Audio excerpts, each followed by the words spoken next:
Hey, what's going on, everybody? Welcome back to the Land Development Podcast. I'm your host, Ryan Glick. If this is your first time joining us each week, when you tune in, you will hear one of two different types of shows.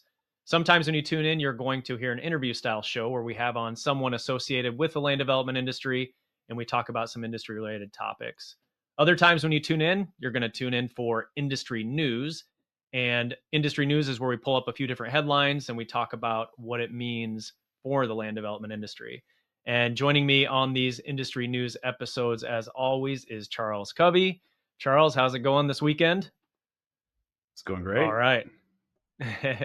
So we always record these episodes, or at least we've shifted to start recording these episodes on the weekends leading into when we would actually release it. So that way we can be as close as possible to the date that the episode gets released. And that way there's not too many things that sneak up on, the industry that we don't know about heading into the actual recording, which has been nice. And so it works out well for both of us. All right. So before we get into today's articles, I did have one thing I wanted to mention for all of you tuning in. For those of you who are watching on YouTube, you can actually see my screen here and what I'm going to share. Those of you listening in, I'll kind of explain. But when we first launched the podcast back in 2023, so today is episode number 67. So we've released, an episode every single week back to when we started this. And we launched the show on an existing business page where we were posting all the episodes and everything. It was kind of the path of least resistance to do that. Well, this last week, we have set up pages specifically for the Land Development Podcast across all of social media. So my call to action for all of you is to whatever social platform you're on, if you could go and check out our pages and give us a follow, that would help make us not look like a bunch of noobs because we have been at this for a little while. But you'll find us on Facebook, LinkedIn, Instagram, and YouTube as the Land Development Podcast. And then we're also on TikTok as Land Development Podcast. And TikTok's interesting. I think that's where you'll find the most controversial comments from people on all of our clips that we post out there. Just an interesting spot if you want to go be entertained on what people have to say with people, I guess, from both sides of the aisle arguing with each other in the comments. That's a good spot to go look. But if you would just seek us out there, give us a follow, help us get those numbers up and more people seeing it. We do post usually around three clips per week from each of the episodes. So you get a snippet of what we talked about in each episode if you follow those pages and everything. So again, that's the Land Development Podcast on Facebook, LinkedIn, Instagram, and YouTube, and then Land Development Podcast on TikTok. All right, with that, let's go ahead and get into our first article of the show. First article comes to us from CNBC. The headline reads, Powell says Fed is awaiting greater clarity on Trump policies before making next move on rates. Reading from the article, Federal Reserve Chairman Jerome Powell said Friday that the central bank can wait to see how President Donald Trump's aggressive policy actions play out before it moves again on interest rates. With markets nervous over Trump's proposals for tariffs and other issues, Powell reiterated statements he and his colleagues have made recently, counseling patience on monetary policy amid the high level of uncertainty. The White House is in the process of implementing significant policy changes in 4 distinct areas: trade, immigration, fiscal policy, and regulation, he said in a speech for the U.S. Monetary Policy Forum. It is the net effect of these policy changes that will matter for the economy and for the path of monetary policy. Noting that uncertainty around the changes and their likely effects remains high, Powell said the Fed is focused on separating the signal from the noise as the outlook evolves. We do not need to be in a hurry and are well positioned to wait for greater clarity.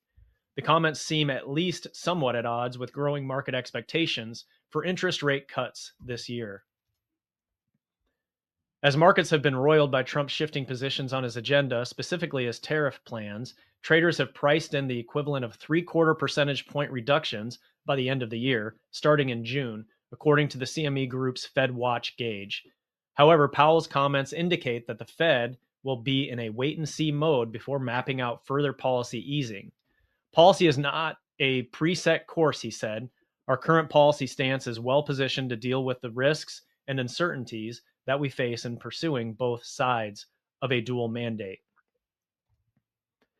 In his assessment, Powell also spoke in mostly positive terms about the macro environment, saying the US is in a good place with a solid labor market and inflation moving back to target. However, he did note that recent sentiment surveys showed misgivings about the path of inflation, largely a product of the Trump tariff talk.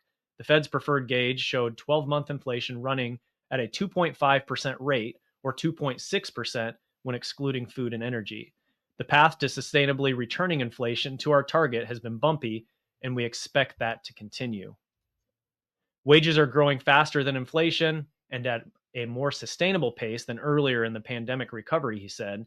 Average hourly earnings rose 0.3% in February and were up 4% on an annual basis. The jobs report also indicated that the unemployment rate edged higher to 4.1% as household employment dipped. So we have some, I think people want to see some activity from the Fed coming into this year, but there are a lot of things happening with the administration. So obviously, Jerome Powell is, showing a little bit of, I guess, patience. He wants to wait and see of what's going to happen before we have cuts. But it's also interesting to see that the market has already made some moves, expecting to see a certain number of rate cuts throughout this year. What are your thoughts on this, Charles? A lot of stuff in play. It's been fascinating to watch. I'm starting to wonder though if the tariffs are going to play out the way they were intended, because we're seeing the pushback. I mean, China basically said, "Hey, we're going to go to war. We're ready to go to war right now."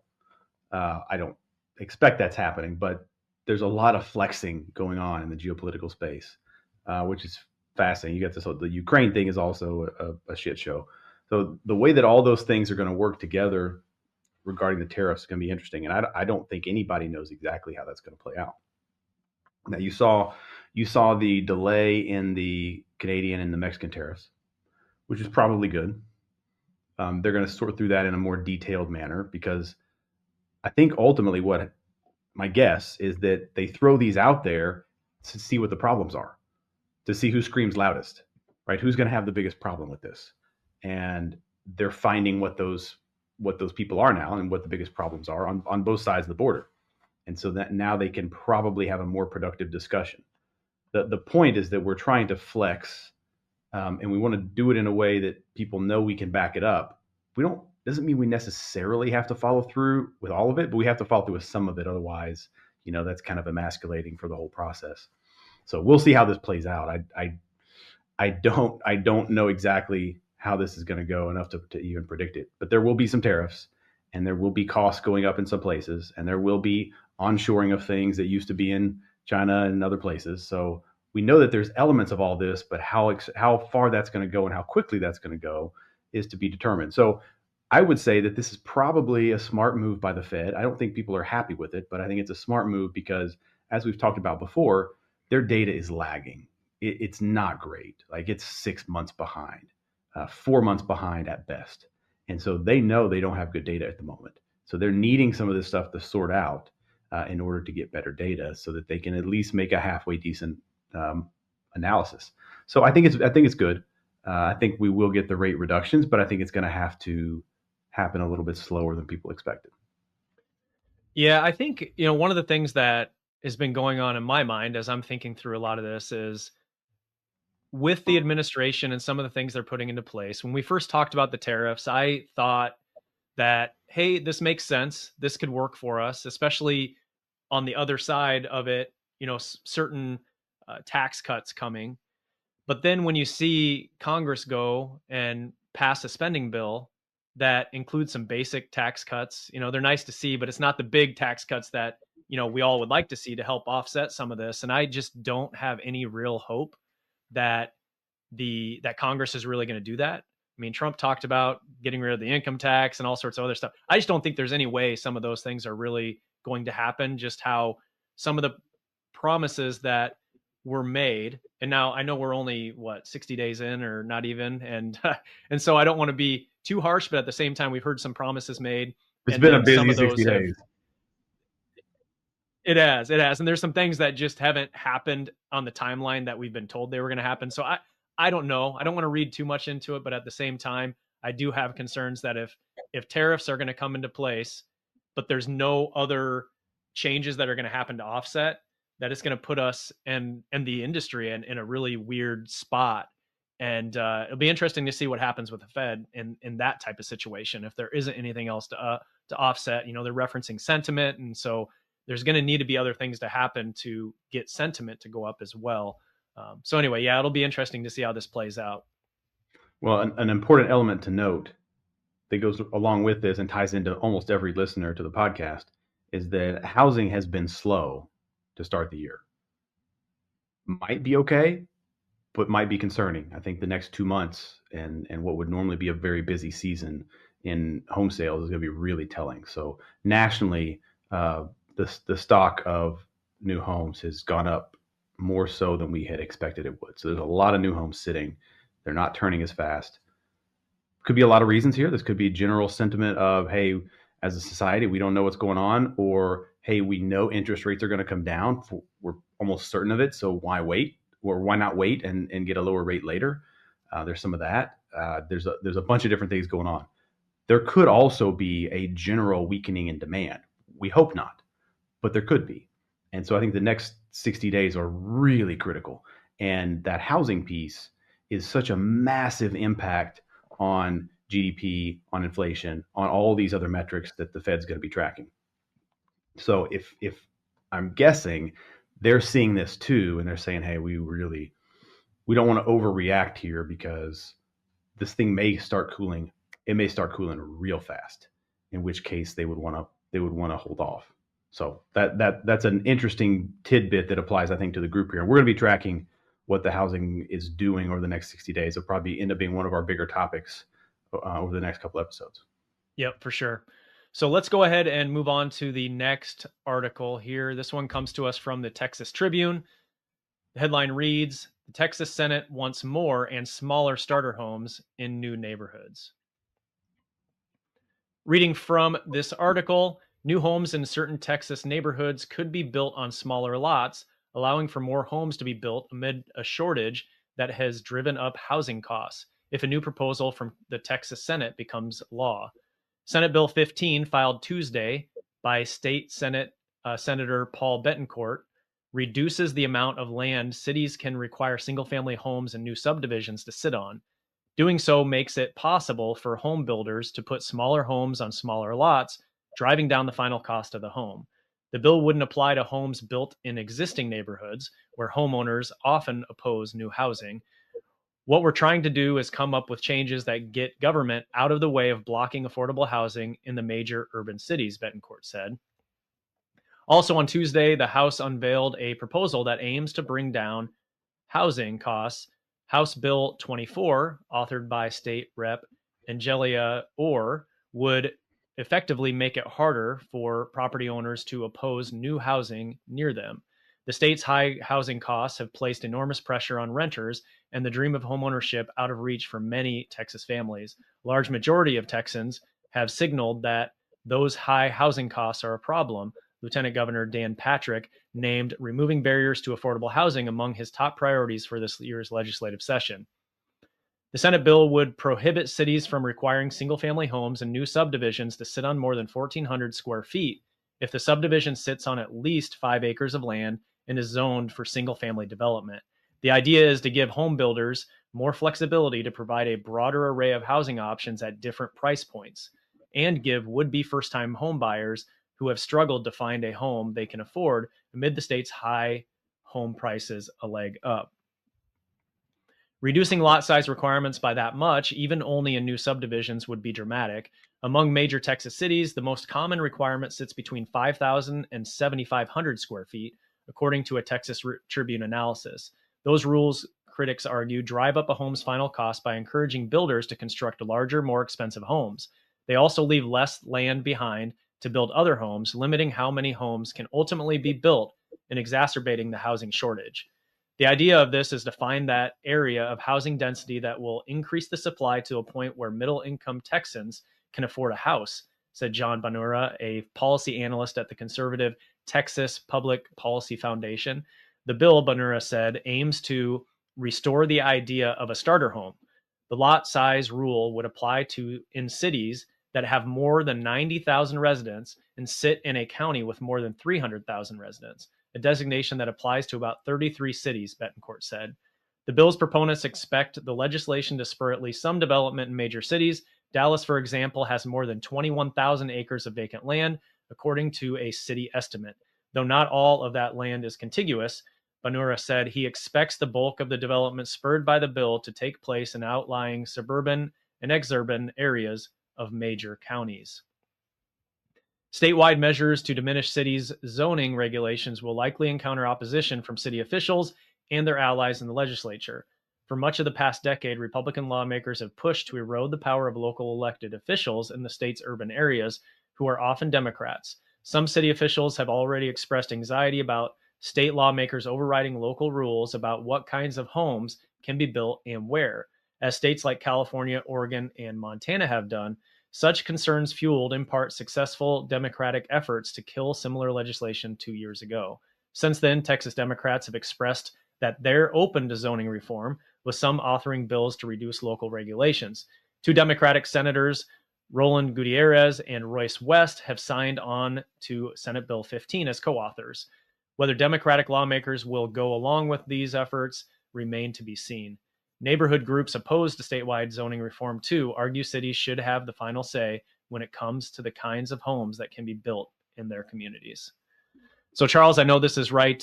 This is where you live. This is. I know you've been a part of some of these bills and everything. So, interested to hear what you think on what's going on down there in Texas right now in this legislative session.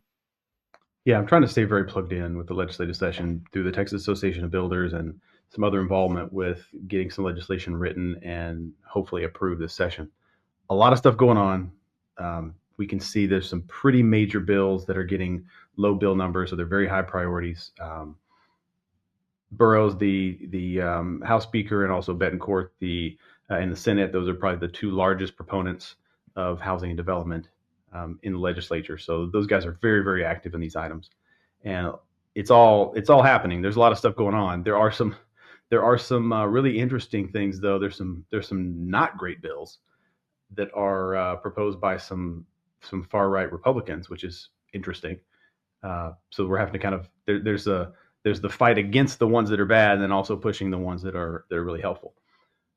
For sure, without a doubt, we will have some housing legislation passed. I think that the zoning reform in the form of those 33 cities that get different lot sizes, that's good. Again, it's only the 33 cities, though. Unfortunately, I think this should be a larger thing, but maybe sometimes we have to take baby steps, because you could probably get it passed on those, and then maybe the next session you come in and you try to pass it on for a larger group. There's another bill, House Bill 23, which has to do with third-party approval of plans. So you don't send your plans to the city anymore. You send them to a third-party engineer. They stamp them up with their approval and their review. There may be some back and forth. Then once it's done, you send it to the city, and that's it. That's all you have to do. You keep the city out of it, because the state has a process for approving engineers. So if you say your process is good and they're a good enough engineer, then they should be able to stamp it. And why do we need a city, mucking up the process? So that one's really, really game changing, I think, in a lot of ways. So there's some great ideas out there. Whether or not they all get passed, we'll see. But I think momentum is definitely on our side. Yeah, and I know a lot of you listening in aren't necessarily in the Texas market, but I think it's important to see what Texas is doing. And same thing with like Florida. When you see what some of those states are doing in their legislature, sometimes you can get some ideas for your local state. And a lot of times you'll see them kind of leading the way in some of this reform that we've been wanting to see in the industry to make things easier to do business and to develop and build and everything. Yeah. So to just tag on to that, this isn't about flexing Texas. I'm biased, right? I think Texas is great. Florida's probably the leader in housing reform and getting things enacted through their legislature. Texas is probably second or third. And I'm expecting that in the red states, we're going to see a trickle down of these two states kind of leading the charge. And the stuff that you're seeing happen in Texas and Florida now is probably the ideas that are going to come your way if you're in a state that's like further down that kind of that chain of who's on the cutting edge. So I think it applies to all of us, and a lot of states need this. Yeah. So we'll see how this all plays out, see what ends up getting passed and pushed through. Anything else you want to add on this before we move on to the last No, headline? there'll be a bunch more as the session in Texas is really starting to heat up. There'll be a bunch more on this, I think, in the next few weeks. All right. Good deal. Let's go on to our third and final article of the episode. This one comes to us from Globe Street. Headline reads, Multifamily poised for best buying opportunity in years. Reading from the article, this year could be one of the best buying opportunities in the multifamily sector in years, as elevated demand in a limited supply environment drives higher rent growth, according to a Gray Capital LLC analysis. Absorption in the sector topped 546,000 square feet last year, the second highest rate in more than 4 decades. The sector continues to face financing challenges due to elevated interest rates, but sales volume has increased dramatically, the investment firm said. Strengthening fundamentals in the apartment market and pent-up demand from investors have driven sales volume higher for 4 consecutive quarters. Retail investors have been the slowest to return to the multifamily market, where institutional investors have already begun to make deals. Investment momentum in the multifamily market is expected to continue throughout the year ahead, said the analysis. Rent affordability has improved over the past 18 months, which is driving further demand among renters, especially as the option is more financially feasible than buying for many people. Home values exceeding 7.2 times the average annual income will likely dissuade potential home buyers and in turn help the apartment market sustain high demand and provide room for further rent growth. A stable unemployment rate below 5% is another positive factor driving stronger housing demand this year. And with the home buying costs on the rise, apartment demand is expected to grow through the next year, said Gray Capital. Industry observers expect 10-year treasuries and the federal funds rate to be near 4% by the end of 2026 as multifamily asset pricing adjusts to elevated interest rate reality. Investment opportunities will emerge for buyers who recognize the positive long-term fundamentals of the multifamily market, said the analysis. So I feel like over the last couple of months, we've kind of heard multifamily is shifting down a little bit as far as like maybe it was saturated a little bit with too many apartments, and now it feels like maybe there's a little bit shift in tune here, just with expected costs to go up and maybe more of a drive for people to want to rent versus buy. What are your thoughts on this, Charles? Well, at least what I'm hearing from groups like this, the guys that wrote this article, the ones that are here in Texas, they're having a hard time making deals make sense. So the ones that make sense right now have to have some extra stuff, whether they're a Section 8 or some other type of subsidized deal, whether they've got their opportunity zones, so it's going to be a big tax play. There's got to be some extra juice to make it make sense, at least from what I'm hearing. And then just the standard, urban, whether it's a downtown high rise or maybe even a suburban low rise, those deals that are just very typical down the middle don't seem to be penciling. Now there's some opportunistic plays, right? Where somebody's going to lose money, right? You've got the original sponsor came in, maybe less experienced, maybe their deal's crumbling. They simply can't raise the equity to save the deal, and somebody can come in and buy it or buy it from the bank even. There are some of those. Those are trading a little bit now, but not a huge volume, like not enough to be scary. I think it's going to be a location specific play because we are seeing rents pretty stable in some metros. Dallas and it has been for the last 10 years. Dallas has been some of the most stable rents, and that's why it's the largest rental market for apartments.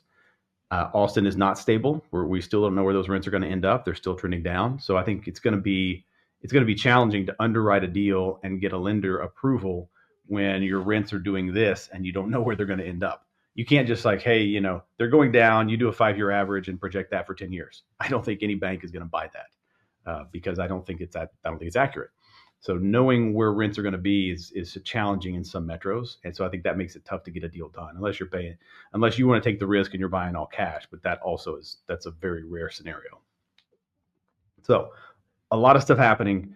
I just take this article with a grain of salt. They're probably right in some cases, and they're also definitely wrong in some cases, depending on the metro they're writing this about. Yep. And that was one of the things when I look at a lot of these articles, I always like to see who did the study. Who is it? Is it somebody that is trying to influence something? Do they have a bias and Yeah, everything? there's And some I mean, inherent bias here. yeah, and in most articles that we look at, there's going to be some sort of bias in them anyway, just by default, by the nature of how most Certainly, of the media works. And in this certainly. one, yeah, yep, I don't think they're wrong, but I think that they're trying to paint with a broad brush, and that may be inaccurate. yep. Well, that brings us to the end here. I did want to. I was going to mention this at the beginning, but I was doing some searching out there on Apple Podcasts as well as on Spotify. And when you search for land development on Spotify, we are the number one podcast that comes up out there. And There we on go. on Apple, we are the second one there. So, continue leaving us ratings and reviews. That's definitely helping boost us up higher. And also, if you aren't subscribed and you're tuning in for the first time, or maybe you keep tuning in but you're not subscribed, click that subscribe button. It does all that stuff, helps us continue to go up higher as people are searching for us. And also just want to mention to, as I said at the outset of this episode, check us out on our social pages that just got stood up. We, some of them, we have very few numbers because they just got set up. And so we need some of you who maybe already subscribed to some of the other pages or followed some of the other pages to come over and follow the land development podcast across social. So do us a favor and take care of that. And Charles, any final words before we wrap up this episode? I'm having a blast. Being involved with some of the legislation and the things that are going on in Texas has been a lot of fun. So there'll be a lot of updates over the next number of weeks and a couple of months as the state legislature's in session. Also, we still don't know how the tariffs are going to shake out. A lot of stuff in flux here, a lot of posturing geopolitically. Again, we keep saying this, but what an exciting time to be alive and be in this business. So much going on. Absolutely. All right. Well, thank you all for tuning in as always, and we will talk to you next week.